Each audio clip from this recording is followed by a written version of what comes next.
তো দেখো বন্ধুরা, আজকে আমি ফ্রোজেন মটর বানানোর জন্য বানাইনি কখনো, তো একটু সামান্য লবণ দিয়ে দিলাম কড়াইয়ের মধ্যে। আর দিয়ে দেবো চিনি। দেখেছি রেসিপিটা অনেকবার, কিন্তু বানাইনি কখনো নিজে। একটু চিনিও দিয়ে দিলাম 1 চামচ মতো। আর এটা 2 কিলো মটর ছাড়িয়ে যা বেরিয়েছে সমস্তটাই দিয়ে দিলাম।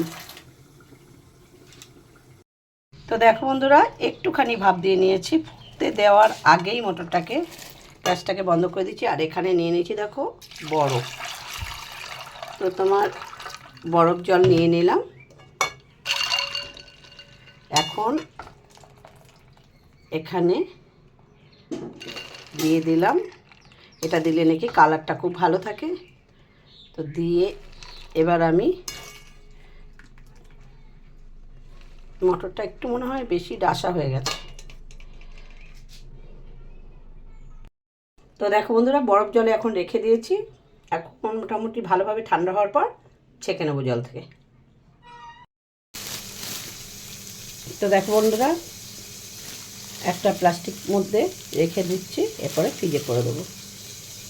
দেখো বন্ধুরা, একদম প্যাকিং করে একদম সিল করে দিলাম।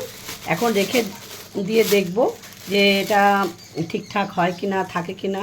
হ্যাঁ, আর এটা কখনো আমি বানাইনি, তবে যদি এটা ঠিকঠাক থাকে, 6 মাস অবধি যদি থাকে তাহলে জানবো বাড়িটাও ঠিকঠাক থাকে।